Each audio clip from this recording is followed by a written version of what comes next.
Ассаламу алейкум, дорогие друзья! Хочу рассказать одну простую историю, которая может кому-то показаться интересной. Итак, сравнительно недавно нам на канал позвонила одна молодая девушка, чеченка, которая проживает во Франции.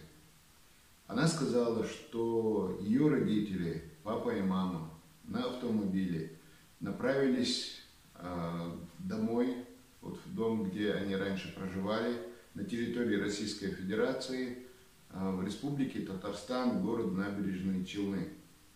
Но получилось так, что они проехали Латвию, и после того, как проехали Латвию, у них телефон отключился, и уже больше суток они никак не выходят на связь. Вот девушка попросила помощи, попросила как-то помочь найти ее родителей. Я, конечно, сначала попробовал ее успокоить, сказал, что они просто проехали границу, и поэтому, наверное, скорее всего, у них заблокировался номер телефона или еще что-то случилось, что они скоро выйдут на связь. Но девушка сказала, мы так часто перезванивались, так часто переписывались, что буквально каждый час, больше суток они не на связи. Если бы что-то не случилось, они не стали бы вот так вот пропадать из связи. Тогда я сказал, может быть, у них просто в роуминге закончились деньги. Если в роуминге заканчиваются деньги, то телефон просто отключается, пока снова на него не положат деньги, пока не пополнится счет. Девушка сказала, я знаю, я пополняла счет, но все равно телефон никак не работает.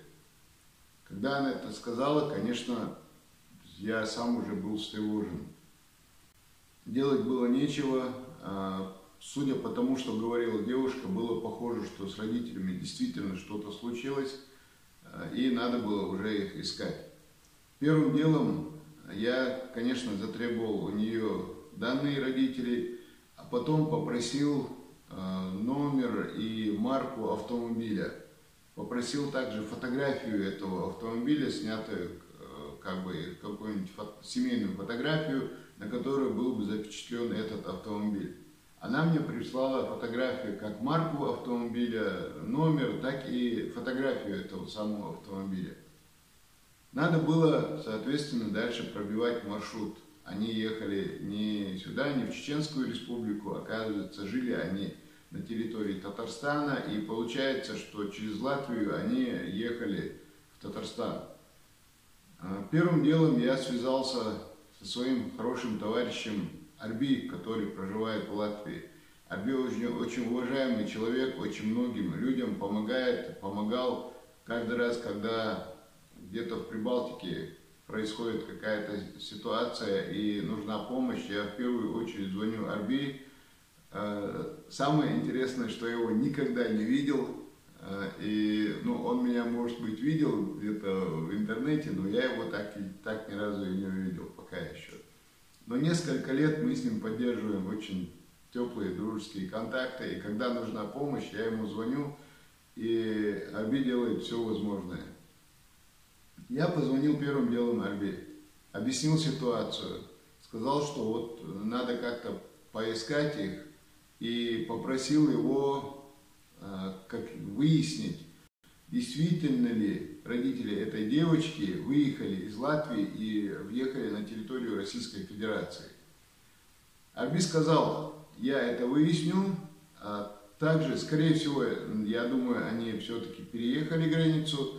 Арби сказал, я проверю в Латвии и также могу проверить в Псковской области. Давай я там и там проверю. Я Арби поблагодарил, попросил его действительно проверить и в Латвии, и дальше в близлежащем регионе Российской Федерации. Посмотрел по карте. Дальше по этой трассе, после Псковской области, эта дорога проходила через Тверскую область. Позвонил в Тверскую область Хасану, нашему представителю главы Чеченской республики в Тверской области, позвонил, объяснил ситуацию, переправил данные родителей, переправил фотографию и данные вот этой самой машины. И, соответственно, Хасан начал этим заниматься. После этого дорога вела через Московскую область, через Москву, но ввиду того, что Московская область и Москва это все-таки довольно объемные регионы, я решил это оставить на потом и дальше уже посмотрел регионы после Московской области. То есть дальше была Владимирская область, Нижегородская область, Республика Чувашия и, соответственно, далее Татарстан. В каждом из этих регионов во Владимирской области обратился к представителю главы республики во Владимирской области Ханарикову Идрису. В Нижегородской области обратился к Умару Вахидову, нашему представителю главы республики. В Чувашии обратился к Салману Майрукаеву, представителю главы Чеченской республики в Чувашии. В самом Татарстане обратился к Назарбеку Самханову, представителю главы республики в Татарстане. Потом мне позвонил снова Арби и сказал, они могли, если что, проехать не по этой дороге, а могли еще теоретически проехать через Воронеж. Тогда, соответственно, позвонил уже Адлану Насаеву, представителю главы Чеченской республики в Воронежской области. Всем этим представителям главы республики скинул данные этих родителей, номер машины, фотографию, все, и начал ждать от них какой-то информации. Информации не было, они пробивали и потихоньку в каждом из регионов мне сообщали, что в этом регионе с этой машиной никаких дорожно-транспортных, ни других происшествий не было. И с этими людьми, и с этой машиной. В общем, в каждом из регионов получалось, что ничего с этой машиной не случилось, ничего не случилось с этими людьми. По крайней мере, такой информации не было ни у МВД этих регионов, ни у Министерства здравоохранения. В результате потом мне звонит Назарбек Самханов, наш представитель в Татарстане, и говорит, слушай, ты же говоришь, что они ехали в Набережные Челны, дай мне адрес, по которому они ехали, давай я там ребят попрошу пробить, может быть, они уже доехали. Ну, я позвонил девушке, попросил у нее адрес, она мне адрес дала, я отдал его уже Назарбеку. Также я у этой девочки попросил адрес дома ее родственников, она дала мне адрес своего дяди, вернее, телефон своего дяди, который живет в Грозном. Дяде я также позвонил, задал вопросы, знают ли они что-либо об этом. Он сказал, что они не знают, сами в поисках, сами в панике, не знают, что можно сделать в этом вопросе. И, соответственно, я стал ждать, пока Назарбек не проверит адрес по набережным Челнам. Потому что если бы она выяснила, что они еще не доехали туда, дальше уже надо было пробивать Московскую область и Москву. А в Москве они теоретически могли заехать куда угодно, там как по делам, так и отдохнуть. Там, ну, Москва, столица, это и есть Москва. Поэтому там это было бы гораздо труднее, пришлось бы практически все районы пробивать. Я стал ждать ответа от Назарбека.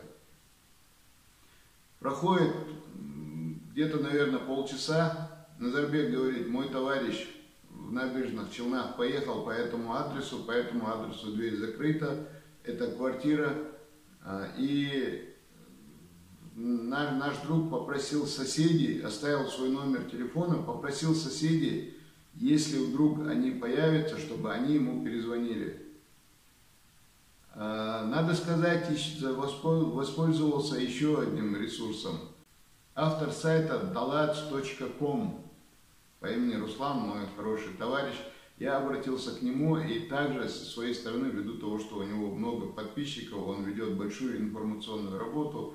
И его также попросил приобщиться к этому вопросу и помочь распространить информацию. Руслан также подключился к этому вопросу. В общем, мы все искали эту семью, искали этих родителей. Проходит, как я говорю, полчаса, Назарбек звонит, говорит, что по этому адресу они так и не появились, и его друг оставил номер телефона свой, чтобы соседи перезвонили, если они появятся. Ну, делать нечего, надо теперь уже тогда браться за Московскую область, за Москву. Я начинаю звонить в Московскую область и сразу же получаю звонок от Назарбека из Татарстана. Я беру трубку, Назарбек говорит: Иса, говорит, не звони больше никуда, нашлись. Я говорю: что случилось, где нашлись, все в порядке с ними? Да, говорит, они доехали домой, соседи позвонили моему товарищу, вот он с ними переговорил, они говорят, что все нормально, доехали. Я говорю: а больше суток они не на связи, что случилось? Они говорят: просто телефоны, там что-то с сим-картами случилось, они перестали работать, и они решили не покупать новые, решили не заморачиваться, решили доехать до места, там уже решили позвонить. В общем, такая очень простая история, с одной стороны. С другой стороны, хотелось бы показать, как шла работа, как искали эту семью.